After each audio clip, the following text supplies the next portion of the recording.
Hello students and welcome to our channel Yasir Ali Classes. So students, our today's lesson is the lost spring. Okay, so I'm going to write the name of the lesson. Our today's lesson is the lost spring.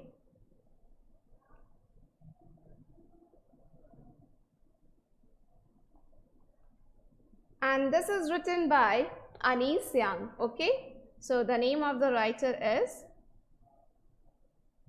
Anis Young.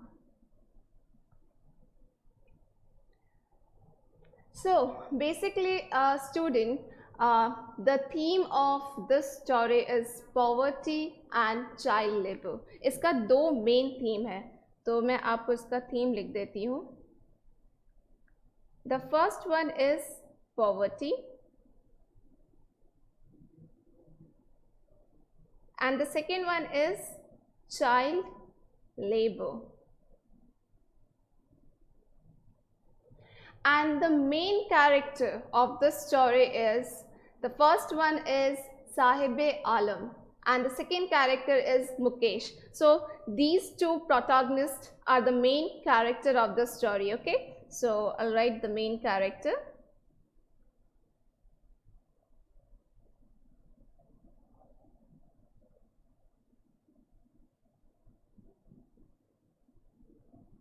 So who is the first one? The first one is Sahib-e-Alam.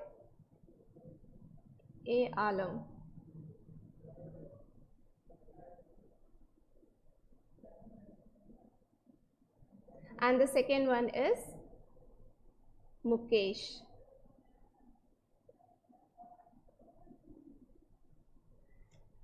तो students, हमारी जो आज की story है इसका दो part है. पहला पार्ट है जिसमें हमारा मेन कैरेक्टर है साहिब-ए-आलम, ओके, एंड जो दूसरा पार्ट है उसका मेन कैरेक्टर है मुकेश. तो बेसिकली इस स्टोरी के अंदर आपको दो स्टोरी पढ़ने को मिलेगा, जिसमें एक story it revolves around Sahib-e-Alam and the second story it revolves around Mukesh. लेकिन इन दोनों ही स्टोरी का जो थीम है वो है पॉवर्टी एंड चाइल्ड लेबर. तो बेसिकली इस स्टोरी में हमारी जो राइटर है अनीस यांग, उन्होंने चाइल्ड लेबर, चाइल्ड एक्सप्लॉयटेशन को हाईलाइट किया है.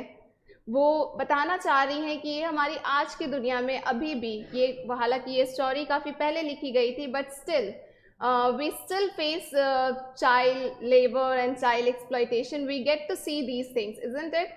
अब तो काफ़ी रूल्स एंड रेगुलेशंस पास हो चुके हैं इसके अगेंस्ट, बट स्टिल एक टाइम था जब लोग बच्चों को, छोटे छोटे बच्चों को एक्सप्लॉइट करते थे, और एक्सप्लॉइट करने के लिए उन्हें ज़्यादा कुछ नहीं करना होता था.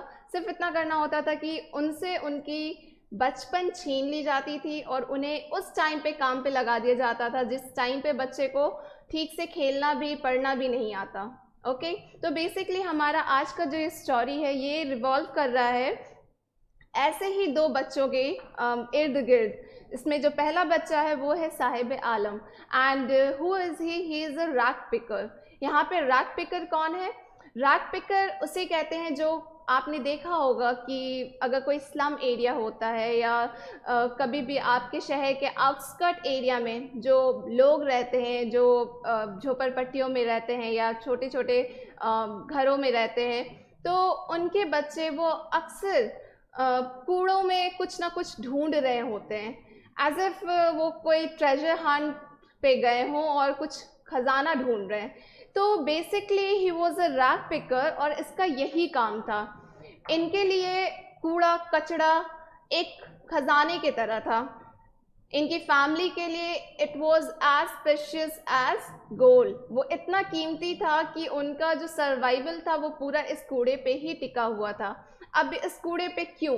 अगर आपने गौर किया होगा अपने टेक्स्ट में, तो आपको आपके जब ये स्टोरी का जो फर्स्ट पार्ट शुरू होता है तो आपने देखा होगा कि राइटर ऑब्जर्व करती है, वो नोटिस करती है साहिब-ए-आलम को, वो कुछ ढूंढ रहा होता है कूड़े में, और वो उससे पूछती है कि तुम कूड़े में क्या ढूंढ रहे हो, मतलब like what you are searching. And then he reply, sometime I find a rupee. Like उसे कभी कभी कुछ पैसे मिल जाते थे, कभी इतना ज़्यादा, अगर कभी किस्मत अच्छी रही तो उसे 10 रुपये भी मिल जाते थे कूड़े में से. तो every time they were like every time they used to keep searching for more and more money. कभी कोई सिल्वर कॉइन निकल आया, कभी कुछ, तो वो ट्रेजर हंट की तरह उसे ढूंढते रहते थे। और इनकी फैमिली की बात अगर करें तो इनके लिए ये कूड़ा was the only it was the only way of their survival। ये एक ज़रिया था उनके सर्वाइवल का। कभी वो कूड़ों में से कोई ऐसी चीज़ निकाल लेते थे कि उससे अपना घर बना लिया, या कोई फटे पुराने कपड़े निकल आए, या कभी कोई कोई ओल्ड जूते चप्पल निकल आए, तो वो अपने यूज़ में, अपने इस्तेमाल में उसे ले आते थे। और भी बहुत सारा यूज़ था जो ये कूड़ों का करते थे। तो this is all about this story. तो पहला स्टोरी हमारा शुरू होता है साहिब आलम से। जैसा कि मैंने आपको बताया कि राइटर उसे ऑब्जर्व कर रही होती है, एंड देन जब वो कूड़े में पैसा ढूंढ रहा होता है तो वो उसे बुलाती है और पूछती है कि तुम क्या ढूंढ रहे हो, और वो रिप्लाई करता है कि मैं पैसे ढूंढ रहा हूँ। फिर वो उससे कहती है कि क्यों, तुम स्कूल क्यों नहीं जाते? तो फिर उसने कहा कि मैं जाना चाहता हूँ और मैं जाऊँगा अगर मेरे घर के पास कोई स्कूल हुआ तो।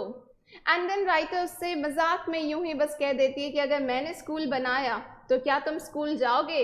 एंड देन ही रिप्लाइज कि yes I would love to go. Okay, ये कहानी, ये जो फर्स्ट सीन था ये यहीं पे ख़त्म हो जाता है। फिर राइटर बहुत दिन बाद उसी जगह पर आती है, और जब वो आती है तो साहिब आलम उसे देखता है और भागते भागते उसके पास आता है, और फिर वो पूछता है कि आपने मुझसे कहा था कि आप स्कूल बनाएंगी, तो क्या आपका स्कूल बनकर तैयार हो गया है? ये सुनकर राइटर बहुत ज़्यादा एम्बैरस हो जाती है। वो एम्बैरस इसलिए हो जाती है क्योंकि उसे लगता है कि उसने ऐसी बात क्यों कही, ऐसा प्रॉमिस उसने क्यों किया जो वो पूरा कर ही नहीं पाती, जो वो पूरा कर ही नहीं सकती थी, क्योंकि उसका कोई इंटेंशन नहीं था स्कूल बनाने का। उसने बस यूं ही बातों बातों में कह दिया कि वो अगर स्कूल बनाएगी तो क्या वो उसके स्कूल में आएगा या नहीं।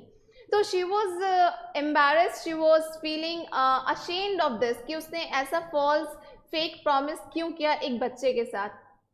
एंड देन शी रियलाइजेस कि इस तरह की प्रॉमिस हर कोई इन बच्चों के साथ करता है। वो कोई पहली नहीं थी जिसने इस तरह का कोई प्रॉमिस किया इन बच्चों के साथ। बड़े बड़े पॉलिटिशियंस हैं या और भी जितने भी लोग हैं जो उन्हें एक्सप्लॉइट कर रहे हैं, वो इसी तरह के प्रॉमिसेस करते हैं, लेकिन वो अपना एक भी प्रॉमिस पूरा नहीं करते। तो बेसिकली शी वॉज ट्राइंग, इस स्टोरी में जो अनीस यांग हमारी राइटर है वो हाईलाइट करती हैं कि किस तरह से इन बच्चों की ज़िंदगी ख़राब की जाती है, इनका बचपना छीन लिया जाता है। आपने अगर गौर किया होगा कि स्टोरी का जो हमारा टाइटल है वो है the lost spring. Why the word spring is over here? क्योंकि स्प्रिंग क्या है? बहार। जब पेड़ से पत्ते झड़ जाते हैं, फूल सारे मुरझा जाते हैं, तो ये स्प्रिंग का टाइम होता है जब पेड़ में नए पत्ते आते हैं और flowers they Bloom, isn't it, they start blooming new flowers. तो स्प्रिंग एक ह्यूमन लाइफ में स्प्रिंग बचपना है, चाइल्डहुड है। आप इसको इस तरह से ले ले पर्सोनिफिकेशन के वे में कि यहाँ पे स्प्रिंग का मतलब है कि यानी ह्यूमन लाइफ में वो उसके बचपने की बात की जा रही है, उसके चाइल्डहुड की बात की जा रही है। हर किसी का बचपन इतना हसीन होता है, इतना खूबसूरत होता है, full of Joy and happiness, मस्ती से भरा हुआ होता है। लेकिन क्या ये हर एक बच्चे की किस्मत होती है? नहीं। कुछ बच्चे हमारे साहिब आलम और मुकेश जैसे भी हैं जिन्होंने अपनी ज़िंदगी अपने बचपन तक को ठीक से नहीं जिया है। ये लोग बचपन से ही काम कर रहे हैं, एक्सप्लॉइट हो रहे हैं जस्ट बिकॉज ऑफ पॉवर्टी, क्योंकि ये बहुत गरीब है। इनको अपनी फैमिली को सपोर्ट करना होता है, अर्न करना होता है, and they don't have enough money. उनके पास इतना पैसा नहीं है कि वो एजुकेशन हासिल करें, तो ये इलिटरेट भी हैं। तो they are away from all the rights of a child. जो भी right to education, right to जितने भी आज हमारे रूल्स हैं एक बच्चे के लिए, ये इन सब चीज़ों से महरूम थे। फाइन। तो अब हम बढ़ते हैं अपने स्टोरी के आगे, और कि आगे और क्या होता है साहिब आलम के साथ। राइटर बताती है कि वो अक्सर ही उससे मिलती थी क्योंकि वो उसके घर के पास ही आता था कूड़ा ढूंढने के लिए, और हर वक्त उसके पास एक पैकेट हुआ करता था जिसमें वो कूड़ा, जो भी चीज़ें उसे लगता था कि हाँ उसके काम का है, मतलब की चीज़ें हैं, तो वो उसको उस पैकेट में डाल लेता था। तो एक दिन वो ऐसे यूं ही वो देखती है कि वो अपने कुछ ग्रुप में आया है, कुछ बच्चों के साथ आया है, and they all were bear foot. यहाँ बेयर फुट का मतलब है कि उन सब ने जूते चप्पल कुछ भी नहीं पहने हुए थे, वो नंगे पैर ही पूरे रोड में सड़कों पे घूम रहे थे। तो फिर वो उनसे पूछती है कि लाइक तुम लोगों ने चप्पल क्यों नहीं पहना है। Though she was aware of this fact कि उनके पास इतना पैसा नहीं है, they can not afford a slipper, okay. वो इतने पैसे भी नहीं है इनके पास कि वो अपने पैरों के लिए चप्पल, एक जोड़े चप्पल भी खरीद सकते हैं। तो हर बच्चा अलग जवाब देता है। कुछ कहता है कि, कोई बच्चा कहता है कि मेरी मम्मी ने मुझे दिलाया नहीं है। फिर दूसरा बच्चा कहता है कि अगर दिलाया भी होता तो हम पहनते नहीं, क्योंकि it's a tradition to walk barefoot. हालांकि ऐसा कोई ट्रेडिशन नहीं है कहीं भी, किसी भी रिलीजन या कास्ट में ऐसा कोई ट्रेडिशन नहीं है कि आपको नंगे पैर घूमना है। लेकिन हर बच्चा अलग अलग जवाब देता है। कोई भी बच्चा ये नहीं एक्सेप्ट करता है कि हमारे पास पैसे नहीं है। तो ये बात राइटर को समझ में आ रहा था, वो समझ चुकी थी कि इनके पास इतने भी पैसे नहीं है कि ये एक जोड़ा चप्पल अफोर्ड कर सकते हैं। तो फिर ये छोटी छोटी चीज़ें उन्होंने हाईलाइट की हैं स्टोरी में कि इस तरह के बच्चे ये किन किन चीज़ों से गुजरते हैं, इन्होंने क्या कुछ सहा है, क्या कुछ बर्दाश्त किया है अपने बचपन में। जो कि एक बच्चे का बचपन कैसा होना चाहिए, फुल ऑफ जॉय। लेकिन यहाँ पे इनके सर पे बर्डन है, इन्हें कोई भी फैसिलिटी नहीं मिल रही, कुछ भी नहीं, इन्होंने सुख का एक पल नहीं देखा है, लेकिन फिर भी अपनी दुनिया में मस्त हैं, मग्न हैं और बेपरवाह हैं। जो भी है, जैसा भी है, इनके लिए काफ़ी है। तो ऐसे छोटे छोटे एग्जाम्पल्स वो अपने स्टोरी में देती हैं। इसके बाद वो नेक्स्ट एग्जाम्पल देती हैं कि कुछ टाइम बाद वो देखती हैं कि साहिब आलम वो शूज़ पहने हुए है और उस शूज़ में काफ़ी होल था। तो उसे समझ में आ जाता है कि ये शूज़ उसने कूड़े में से उठाया होगा, और वो टेनिस ग्राउंड के पास ही खड़ा प्लेयर्स को देख रहा था खेलते हुए। तो फिर उनसे राइटर पूछती है कि क्या तुम्हें टेनिस खेलना पसंद है, एंड देन ही सेज कि हाँ मुझे खेलना पसंद है और मैं खेलना चाहता हूँ, but no one will allow me to play. क्योंकि जाहिर सी बात है, ऐसे बच्चों को कौन एंटर करने देगा अंदर स्टेडियम में या कहीं भी। तो इसलिए ये बच्चे हर चीज़ से, इवन छोटी सी चीज़ है खेल, इस चीज़ से भी महरूम है। तो ये छोटे छोटे एग्जाम्पल्स हमारी राइटर ने यहाँ पे हाईलाइट किया है, just to show their lifestyle, their problems and everything what they were going through. फिर काफ़ी टाइम जब विंटर्स में वो साहिब आलम से मिलती है एक दिन, तो वो बहुत बदल चुका होता है। वो काफ़ी टाइम बाद विंटर्स के टाइम पे मिलती है साहिब आलम से। ऑल ऑफ अ सडन बीच में वो उससे इतना नहीं मिल पा रही थी, लेकिन कुछ टाइम बाद, विंटर्स का टाइम था और वो अचानक एक दिन साहिब आलम को देखती है, तो वो काफ़ी बदला हुआ था। और क्या बदलाव था, अब उसके हाथ में वो कूड़े का पैकेट नहीं हुआ करता था, अब उसके पास एक स्टील का कंटेनर था और वो एक छोटे से चाय के स्टॉल पे काम कर रहा था। यानी कि उससे एक नया जॉब मिल गया था और उस जॉब के बदले उसे मंथली 800 रुपीज़ मिलता था और साथ में 2 वक्त का खाना भी। तो he was like okay with that job, he was not satisfied, क्योंकि इस जॉब के मिलने के बाद वो फ्री नहीं रहा, उसकी फ्रीडम चली गई। उसे पैसे तो मिल रहे थे, 2 वक्त का खाना भी मिल रहा था, लेकिन उसकी आज़ादी, जो पहले वो खुद का मालिक था, वो इधर उधर घूमता भागता फिरता, कूड़े कचरे में ही अपनी जो भी मर्जी की चीज़ें थी वो उठाता था, वो अपने मन का मालिक था। लेकिन अब वो किसी और के अंडर काम कर रहा था, अब उसका मालिक कोई और था। तो उसके आंखों में, उसके एक्सप्रेशन से ये चीज़ राइटर को समझ में आ रहा था that he was not happy, he was not satisfied with his job. उसे लग रहा था कि उसकी पूरी फ्रीडम छिन चुकी है, बट वो वहाँ पे गिव अप कर चुका था। उसने सारी चीज़ें एक्सेप्ट कर ली थी, उसने अपने लाइफस्टाइल को एक्सेप्ट कर ली थी। तो यहाँ पे साहिब आलम का स्टोरी एंड होता है। ये अब तक मैंने आपको जो भी शॉर्ट में बताया, ये बेसिकली अब तक जो साहिब आलम का स्टोरी चल रहा था, जो छोटी छोटी चीज़ें राइटर ने हाईलाइट की थी, ये उसके लाइफ का पार्ट था।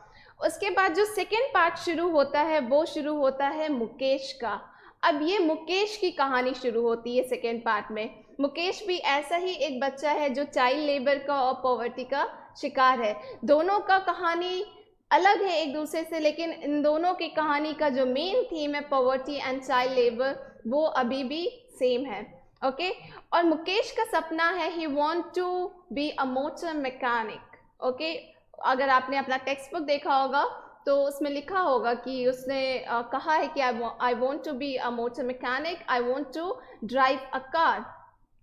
तो वो बेशक बहुत छोटी जगह में रहता है, बहुत छोटी फैमिली से आया है, लेकिन वो एक ख्वाब देख रहा है, उसके अंदर भी बहुत सारे ख्वाब हैं, सपने हैं जो वो पूरा करना चाहता है। रादर डजेंट मैटर कि वो कितना गरीब है और वो ये चीज़ कर पाएगा या नहीं कर पाएगा, बट फिर भी वो ख्वाब देख रहा है।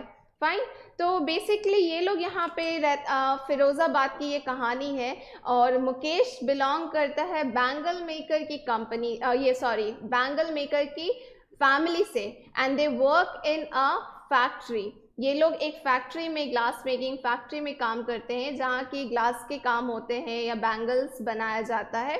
तो बेसिकली इनका जो लाइफस्टाइल है ये बहुत ही डिफरेंट है, full of hardship. How hardship, क्योंकि ये जिस जगह पे काम करते हैं वो बिल्कुल डार्क रूम होता है, बहुत ही गर्म होता है, रोशनी बिल्कुल नहीं होती अंदर में, और इन सब के बदले, इन सब की वजह से इस तरह की आदत हो जाती है इन्हें काम करते करते, इनके हेल्थ पे भी बहुत असर पड़ता है।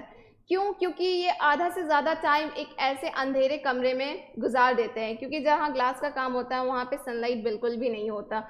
अगर आपको पता होगा, अगर नहीं भी पता हो तो आप इस बारे में रिसर्च कर सकते हैं थोड़ा बहुत। और स्पेशली ये लोग बैंगल्स बनाते हैं तो वहाँ पे सनलाइट बिल्कुल भी नहीं होता, तो आधे से ज़्यादा वक्त ये लोग अंधेरे में रहते हैं, और एकदम से जब सनलाइट फेस करते हैं तो उसका बिल्कुल असर इनकी आंखों की रोशनी पर पड़ती है, जिसकी वजह से ये बहुत कम उम्र में ही अंधे हो जाते हैं। बहुत से लोग हैं, बहुत से उनकी फैमिली के मेंबर्स हैं जो बहुत कम उम्र में ही अंधे हो गए, इनकी आँख की रोशनी चली जाती है। एंड दे नो दिस, इन्हें ये फैक्ट बहुत अच्छे से पता है कि इस काम का असर इनकी हेल्थ पे भी पड़ेगा, but they cannot do anything for their survival. This is the only work, this is the only job which they can do and which they know how to do. इन्हें ऐसा लगता है कि ये एक ट्रेडिशन है, ये बैंगल बनाने का जो आर्ट है इनके अंदर, ये ऊपर वाले ने इन्हें दिया है, और इस आर्ट को इन्हें कैरी करना है, जनरेशन टू जनरेशन कैरी करना है। मुकेश के फादर भी बैंगल मेकर थे और वो भी ब्लाइंड हो गए थे, मुकेश के ग्रैंडफादर भी बैंगल मेकर थे एंड वो भी ब्लाइंड हो गए थे। And knowing all these fact, Mukesh भी यही काम कर रहा है।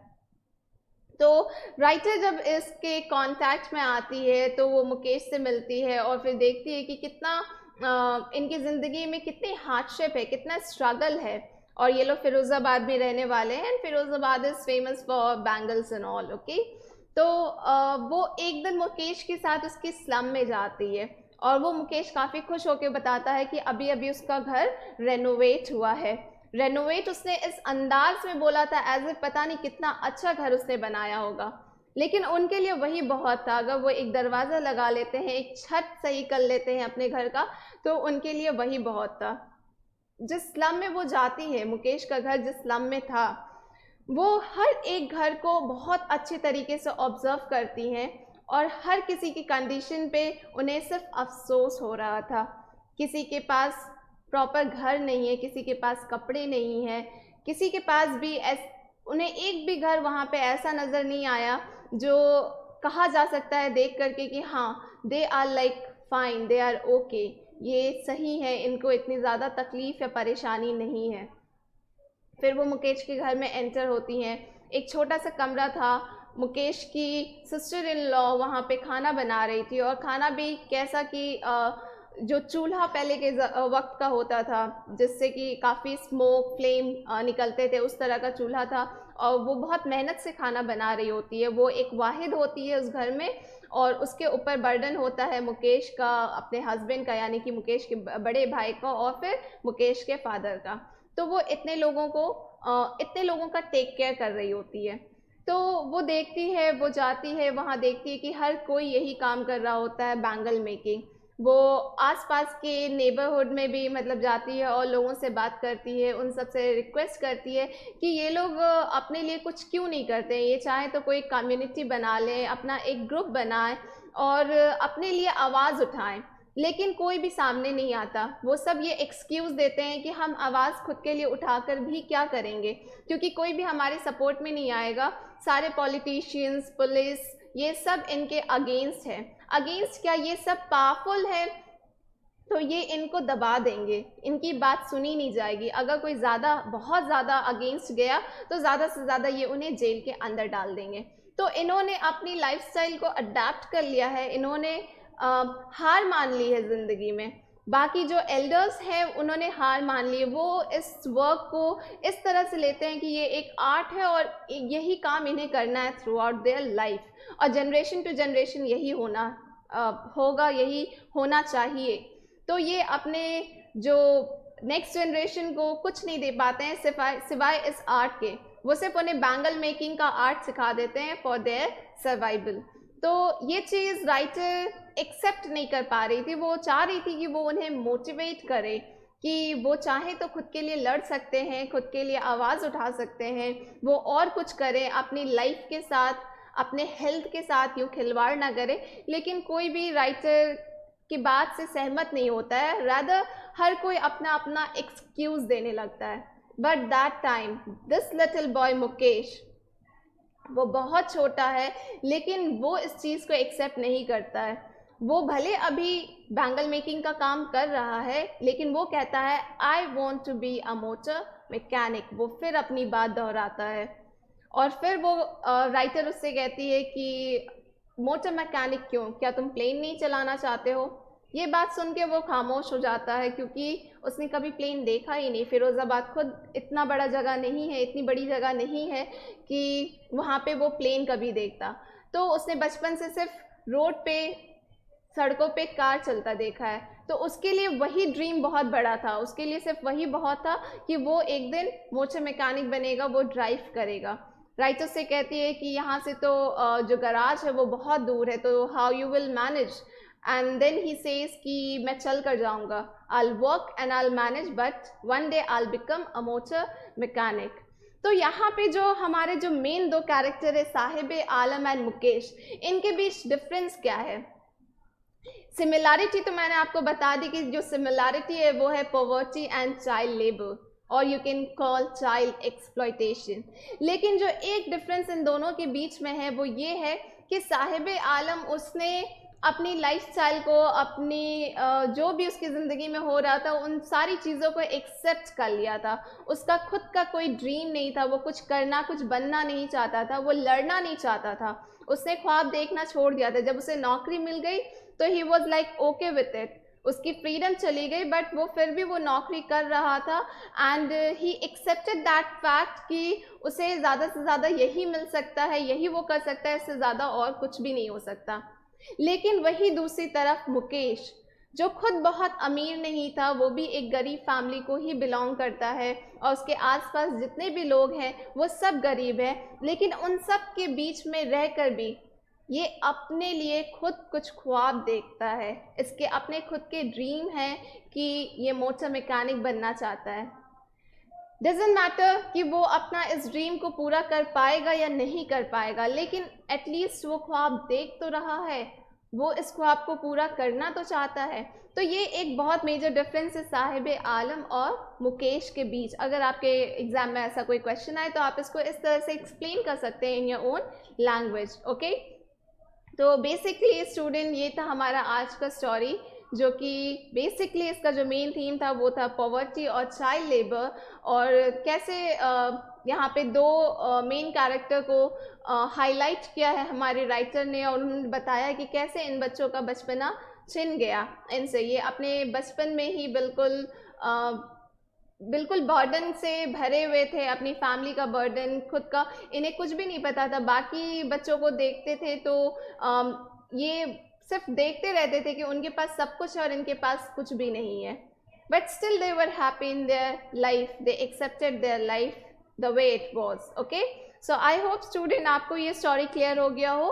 अगर नहीं भी हुआ है तो आपको जो भी प्रॉब्लम है please let me know in the comment section and I will try to help you out there. Okay, thank you so much. Keep on watching our channel.